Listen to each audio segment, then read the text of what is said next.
Hiç kötülük veya acı olmasa dünya nasıl bir yer olurdu? Peki bunun bedeli özgürlüğümüzü kaybetmekse yine de mükemmel bir dünya ister miydik? Bu videoda bir simülasyon deneyinden yola çıkarak Tanrı, özgür irade ve kötülük sorunsalını derinlemesine inceliyoruz. Herkesin tamamen iyi olduğu, kimsenin acı çekmediği mükemmel bir dünya düşünebiliyor musunuz? Peki ya bunun bedeli özgür iradenizi feda etmek olsa?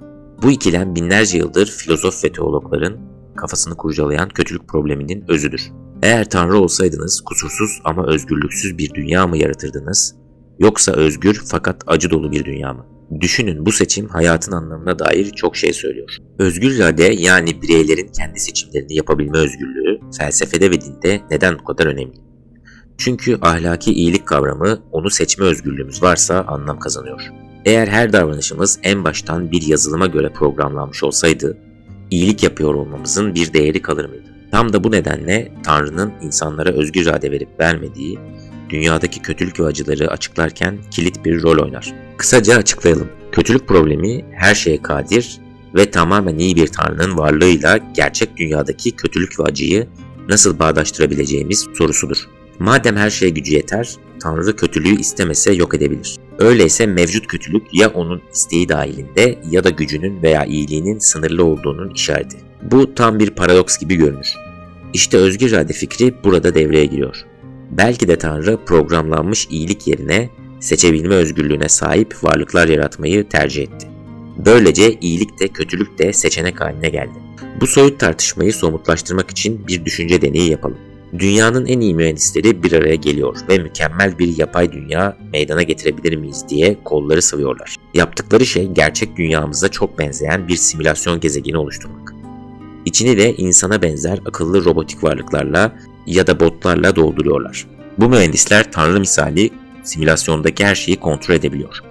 Zamanın akışından fizik kurallarına, o botların zihinlerindeki kodlara kadar. İlk deneme için kusursuz dünya senaryosunu kuruyorlar. Bu dünyadaki her botun beynine tıpkı robot yasaları gibi iyilik yap, kötülük yapma protokolleri yükleniyor. Bu protokoller öylesine kesin ki hiçbir bot yanlış bir seçim yapmaya kalkışamıyor bile. Adeta hepsinin yazılımı hatasız iyilik üzere programlanmış. Peki sonucu ne oluyor dersiniz? Ortaya neredeyse kusursuz bir toplum çıkıyor. Her bot programlandığı gibi iyi işler yapıyor. Kimse aç kalmıyor, kimse kimseye zarar vermiyor. Savaş yok, suç yok, hile yok. Teknolojileri bile hızla ilerliyor. Çünkü zihinler hep pozitif ve işbirlikçi. Açlık yok, eşitsizlik yok, kötülük hiç yok. Dünyanın her köşesi tertemiz, pırıl pırıl, güvenli ve huzurlu. Fakat bir süre sonra mühendisler bir gariplik fark ediyor. Bu dünyadaki yaşam sıkıcı derecede tek düze. Botların hepsi adeta aynı kalıptan çıkmış gibi davranıyor. Hepsi iyi çocuk olmak üzere programlı. Yaratıcılık pek yok, sanat sönük, sürpriz veya kişilik farkları minimum düzeyde. Her şey bir saat gibi tıkır tıkır ama ruhsuz bir saat. Mükemmellik var ama tek kelimeyle monoton. İradesi elinden alınmış varlıkların dünyası. Güvenli ama anlamsız bir yer gibi görünüyor. Mühendisler diyor ki, bu işler pek istediğimiz gibi olmadı. Asıl aradığımız iyilik böyle zorunlu olarak ortaya çıkan mıydı? Görünen o ki iyilik kavramı arkasında bir tercih olmadığında yavan kalıyor. Sadece doğru olanı yapmak üzere programlı bir robot, yanlış yapma seçeneği olmadığı için aslında ahlaken övgü de alamıyor. İlk dünya onlara şunu gösterdi. Sorunsuz bir dünya, içeridekiler gerçekten iyi mi, yoksa sadece hatasız çalışan makineler mi belli değil. Peki ikinci bir deneme yapalım dediler. Bu sefer tam tersini deneyecekler. Botlara iyi ve kötüyü ayırt edebilmeleri için yine benzer ahlak protokollerini öğretiyorlar. Hafızalarına kural olarak yüklediler diyelim. Ama kritik fark, protokollere uyup uymamak tamamen botların özgür seçimine bırakılıyor. Yani artık her bot kuralları çiğneyebilirdi. Mühendisler bakalım özgürlük verirsek ne olacak diye merakla simülasyonu tekrar başlatıyor. Sonuç, tahmin edersiniz kısa sürede ilk kural ihlali gerçekleşiyor ve kartopu etkisi başlıyor. Bir bot diğerinin iyi niyetini suistimal ediyor. Bir grup bot güncellenip diğerlerini ezmeye başlıyor. Toplum hızla kamplara ayrılıyor. Efendiler, köleler, zenginler, fakirler. İsyanlar, çatışmalar, kaos birbirini izliyor. Çok geçmeden savaşlar patlak veriyor. İlk dünyada asla yaşanmayan şeyler, suç, şiddet, sömürü burada günlük hayatın parçası haline geliyor. Her köşede bir kötülük filizleniyor ve domino taşı gibi yayılıyor. Dahası bu kaos sadece sosyal düzeyde kalmıyor. Mühendisler bakıyor ki sistem seviyesinde de bozulmalar baş göstermiş. Kodlardaki ufak hatalar birikiyor. Beklenmedik arızalar oluşuyor. Adeta simülasyonun doğası da istikrarsızlaşıyor. Sonuç, hastalıklar, virüsler ortaya çıkıyor. Dijital de olsa bu dünyanın sakinleri arasında salgınlar can alıyor. Yani yalnız ahlaki kötülük değil, doğal kötülük diyebileceğimiz felaketler de belirmeye başlıyor. Tam bizim dünyamızdaki gibi. Metrikler alt üst, kötülük ve acı grafikleri tavana vuruyor. Mühendisler ilk başta büyük bir hayal kırıklığına uğruyor. Neler yaptık biz diye hayıflanıyorlar. Dünya resmen cehenneme döndü diyorlar. Fakat dikkatlice verileri inceleyince ilginç bir şey fark ediliyor. Onca kötülüğün arasında parlayan iyilik örnekleri de var. Bazı botlar tüm bencil eğilimlere rağmen başkalarına yardım etmeyi seçiyor. Hatta kendini feda ederek başkalarını kurtaran, korkunç zulümlere karşı isyan edip mazlumları savunan kahramanlar belirmeye başlıyor. İlk dünyada hiç görmedikleri bir şey bu. Özgürlük ortamında gerçek erdem kendi kendine filizleniyor. Üstelik en kötü dönemlerde en olağanüstü iyilik davranışları görülüyor. Sanki acı arttıkça bazı botlar daha da asil hale geliyor. Dahası İkinci Dünyada ilkinde asla oluşmayan başka şeyler de gelişiyor. Kimlik ve kişilik. Botlar verilen protokolün dışına çıkıp kendi yollarını çizdikçe birbirinden farklı karakterler ortaya çıkıyor. Kimi zalim, kimi adil, kimi cesur, kimi bilge. Kültür ve sanat filizleniyor. Çünkü farklı deneyimler farklı bakış açıları doğuruyor. Ve belki de en anlamlısı botlar yaşamın anlamını sorgulamaya başlıyor. Acılar ve sorunlar onları sorgulamaya, öğrenmeye ve çözüm aramaya itiyor. Felsefe, bilim ve teknolojiye bu sayede dallanıp budaklanıyor.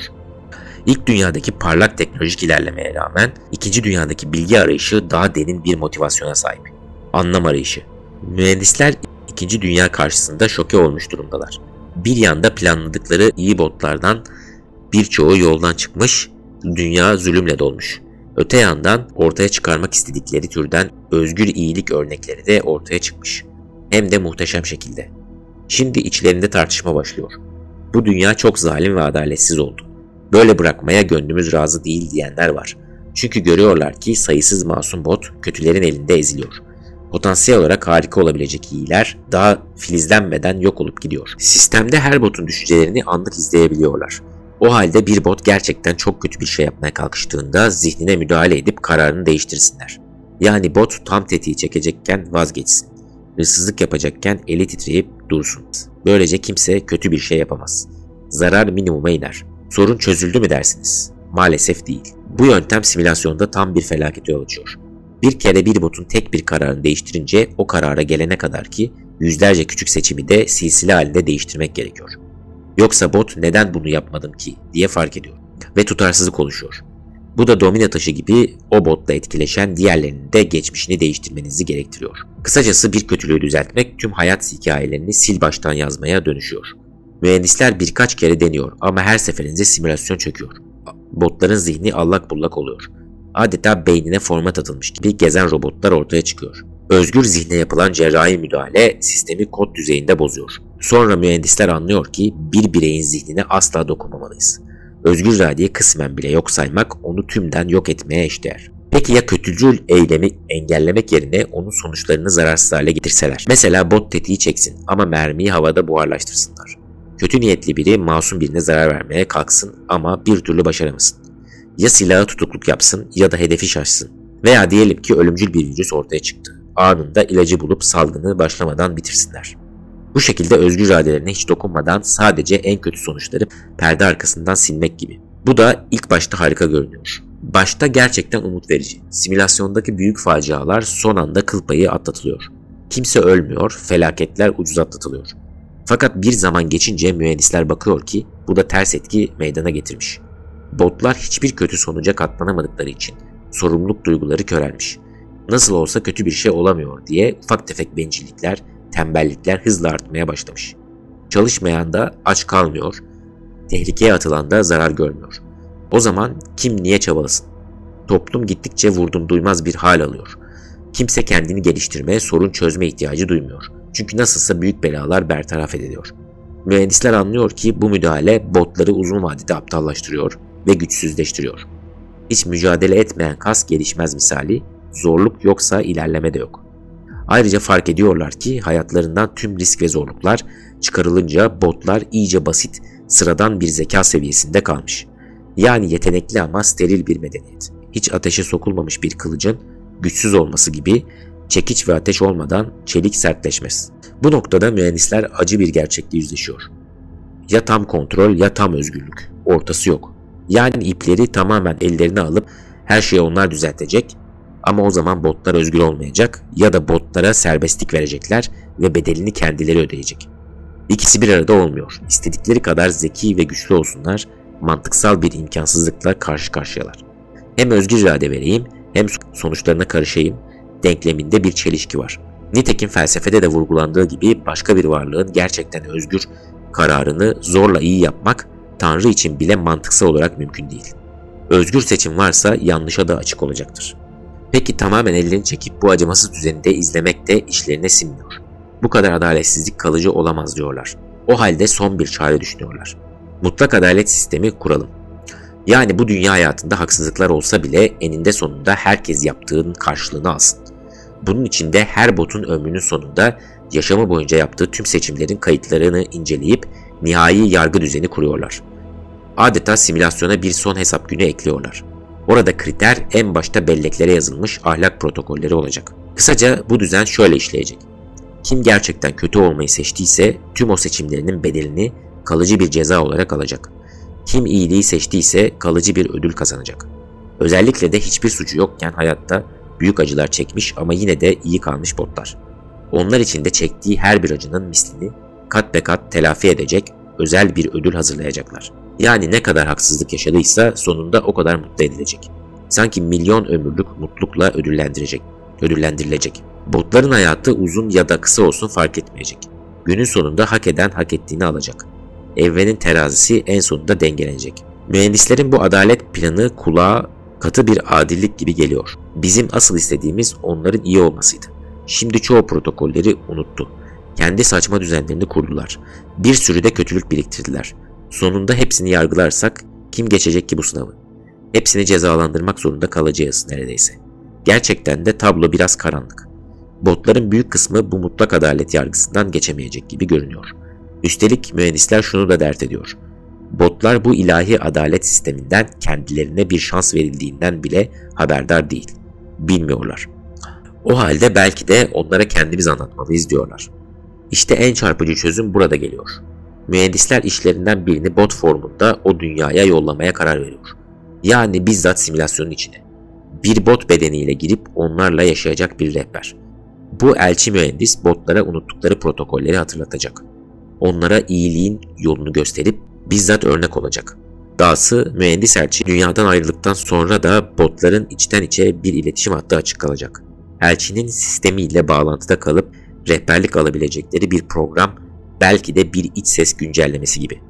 Elbette tüm bunlar botların özgür seçimine bırakılıyor. İsterlerse bu eli tutacaklar, isterlerse yine bildiklerini okuyacaklar. Mühendisler son hamle olarak bu fedakarlığı yapmaya karar veriyor. Ve hikayemiz burada bitiyor. Aslında bitmedi. Belki de biz o hikayenin içindeyiz. Size de bu senaryo tanıdık geldi mi? Anlattığımız bu simülasyon pek çok açıdan dünya dinlerinin, özellikle de semavi dinlerin anlattığı kozmik hikayeyi andırıyor. Tanrı'nın önce özgür iradeli varlıklar meydana getirip onların yanlışlarına izin vermesi, sonra da adaleti ve merhameti bağdaştırmak için bir kurtarıcı göndermesi. Elbette bu bir benzetme. Ama düşünce deneyi bize bazı önemli fikirler veriyor. Şimdi gelin bu fikirleri toparlayalım ve felsefi temellerine bakalım. Öncelikle bu hikaye özgür irade savunucusu denilen bir tezin simülasyonu gibiydi. Felsefeci Alvin Plantinga gibi isimlerin savunduğu bu argümana göre Tanrı ve kötülük bir arada olabilir.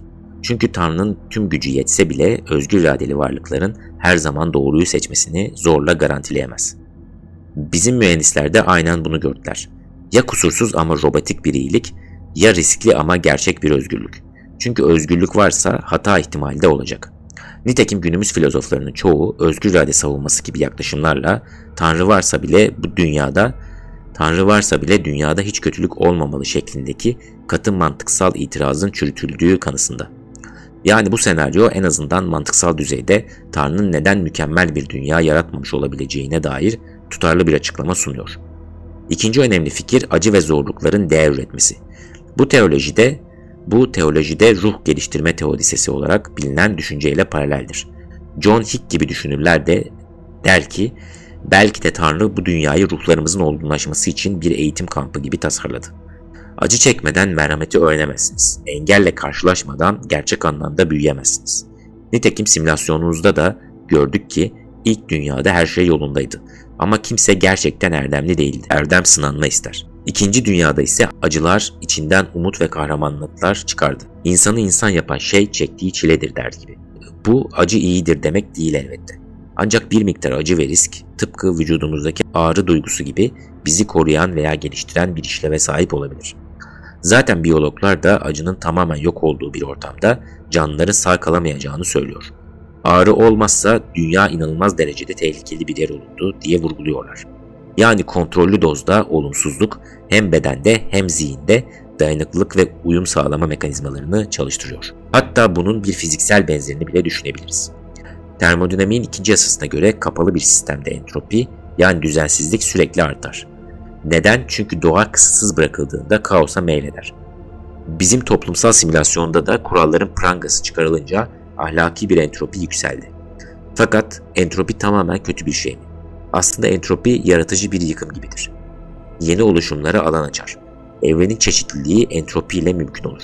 Toplumsal olarak da tamamen stabil ve değişmez bir düzende yenilik olmazdı. Özgürlük düzensizliği ve riskleri artırsa da aynı zamanda yaratıcılığı ve çeşitliliği mümkün kılar. Elbette bu açıklamalar kötülük probleminin tamamen çözülmüş olduğu anlamına gelmez. Şimdi biraz da karşı görüşlere bakalım. Kimileri der ki tamam özgür irade önemli ama bu kadar acıya ne gerek var? Gerçekten de dünyada öyle büyük acılar var ki mesela çocuklara musallat olan amansız hastalıklar, doğal felaketler bunlar herhangi birinin özgür iradesinin sonucu değil. Bu tür doğal kötülükler özgür irade savunmasının dışında kalıyor. Bir depremde binlerce masum canın gitmesi, bir bebeğin hastalıktan ölmesi. Filozof William Rowe bu tip örneklere gereksiz kötülük diyor. Hiçbir yüksek amaca hizmet etmeyen, önlenebilecek gibi görünen acılar. Eğer bunlar varsa Tanrı neden bunlara izin versin? Bu ciddi bir itiraz olarak masada duruyor. Bir diğer eleştiri Tanrı gerçekten her şeye kadirse özgür irade verip de kimsenin canını yakmayacağı bir senaryo yaratamaz mıydı? Mesela öyle bir dünya düşünelim ki insanlar özgürce seçim yapıyor ama doğaları gereği hep iyiyi seçiyorlar. Çelişkili mi? Belki mantıken öyle. Plantinga gibi filozoflar özgür fakat her zaman iyi olan varlık fikrinin mantıksal bir imkansızlık olduğunu savunuyor. Özgür seçim tanım gereği belirlenemez diyorlar. Ancak eleştirmenler ikna olmayıp Tanrı için imkansız diye bir şey olabilir mi diye sormaya devam ediyor. Yani bu tartışma aslında bitmiş değil. Dahası bir de işin perspektif boyutu var. Belki de hiçbir Tanrı yoktur. Yaşadığımız dünyada kimsenin planladığı bir deney falan da değildir. Kötülük probleminin seküler cevabı genelde budur. Evrenin bir amacı veya nihai adaleti yok. Bu tür adaletsizlikler, acılar hayatın gerçeği. Hayatın arkasında bilinçli bir tasarımcı yok. Bu bakış açısı Tanrı'yı denklemin dışına çıkararak sorunu çözmüş gibi görünür. Ama aslında yeni bir sorun bırakır. Anlamsızlık. Eğer dünya bir sahipsiz simülasyon ise ya da gerçek bir simülasyon bile değilse, tamamen rastlantısal bir evren ise çekilen onca acının hiçbir manevi karşılığı olmayacaktır. İnsan aklı yine isyan eder. Bunca adaletsizlik, bunca ızdırap hiçbir yerde telafi edilmeyecek mi? Görüyoruz ki zihinlerimiz mutlak adalet fikrine öylesine aç ki Tanrı'ya inanmasak bile anlam ve adalet arayışımız sürüyor. Bu arada simülasyon senaryosunu gerçek bir olasılık olarak ele alanlar da var. Simülasyon hipotezi bizim de öyle bir yapay evrende yaşıyor olabileceğimizi öne sürüyor. Bazı düşünürler diyor ki eğer gelecek nesiller etikten yanaysa acı dolu tarih simülasyonlarını muhtemelen çalıştırmazlar. Muhtemelen biz bir simülasyonda değiliz. Başkaları da diyor ki ya meraktan ya da büyük bir amaç uğruna yine de simülasyon yapabilirler. Belki acı çektiriyorlar ama daha büyük bir sonucun elde edilmesi için. Görüldüğü gibi konuya Tanrı yerine süper ileri düzeyde bir simülasyon mühendisi koyarak baktığımızda bile aynı etik ikilemler karşımıza çıkıyor. Şimdi teori ve felsefeden çıkıp bugüne bakalım. Bu meseleler bilim ve günlük yaşantımızda da karşımıza çıkıyor. Mesela yapay zeka alanını düşünün. Robotlar geliştiriyoruz ve en büyük kaygımız kontrolden çıkıp zarar vermeleri. Bu yüzden onlara şimdiden kısıtlayıcı protokoller, Asimov'un robot yasaları gibi kurallar koymaya çalışıyoruz. Yani ilk dünya misali zarar vermeyecek şekilde programlamak istiyoruz. Bu güvenli ama belki de yapay zekanın potansiyelini sınırlayan bir yaklaşım. Ya da daha serbest bıraksak yaratıcılıkları artacak ama risk de artacak. Özgürlüğe karşı kontrol ikilemi sadece teorik bir tanrı tartışması değil. Çok pratik bir mühendislik sorunu olarak da karşımızda. İleride bir gün özgür iradeye yakın otonom robotlar üretirsek belki de biz mühendis konumunda benzer zorluklarla karşılaşacağız. Günlük hayat ölçeğinde de bu dengeyi tartıyoruz aslında. Çocuk yetiştirirken bile benzer bir prensip yok mu? Çocuğunuzun her adımını kontrol ederseniz belki hiç yanlış yapmaz ama kendi kararlarını da öğrenemez. Kişiliği gelişmez. Biraz serbest bırakırsanız düşer, kalkar, kimi zaman canı yanar ama hata yaparak öğrenir, güçlenir. Toplumlar için de geçerli. Tamamen güvenli, hiç risk olmayan bir düzen ütopyası cazip geliyor. Ancak tarih boyunca baskıcı, mükemmel toplum denemeleri genelde ya başarısız oldu ya da ruhsuz birer diktatörlüğe dönüştü. Öte yandan kaos da felaket getiriyor. Dengeyi bulmak zorundayız. Toparlayacak olursak başta sorduğumuz soruya geri dönelim. Mükemmel ama özgürlüksüz bir dünya mı yoksa özgür ama kusurlu bir dünya mı daha iyidir? Görüyoruz ki özgür irade riskleriyle birlikte geliyor. Bazen ne yazık ki acı demek. Ancak özgürlüğün yokluğunda belki acı da yok oluyor ama anlamlı bir iyilik de ortadan kalkıyor. Bu düşünce deneyi bize Tanrı'nın veya yaratıcı bir gücün dünyayı neden tam bu şekilde ne tamamen kusursuz ne de bütünüyle kaotik meydana getirmiş olabileceğine dair bir pencere sunuyor. Sonuçta iyi ile kötü belki de zıt kardeşler. Biri diğerinin yokluğunda anlamsız kalıyor. Adalet duygumuz güçlü. Haksızlığa tahammül edemiyoruz.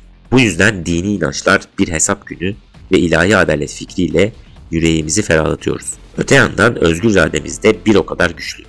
Bize verilen bu özgürlük sayesinde iyiliği gerçekten biz seçebiliyoruz. Belki de varoluşun amacı bu. Kendi kararlarımızla erdemli olmayı öğrenmek. Peki siz ne düşünüyorsunuz? Özgür irade her şeye değer mi? Yoksa bedeli çok mu ağır? Eğer siz o mühendislere katılıp dünyayı yeniden tasarlayacak olsaydınız farklı ne yapardınız? Yoksa bu dünya aslında olması gerekenin en iyisi diyebilir miyiz? Yorumlarda fikirlerinizi paylaşın. Bu çok derin ama önemli bir konu. Tartışmaya açık. Dinlediğiniz için teşekkürler. Bir sonraki videoda görüşmek üzere. Sağlıcakla kalın.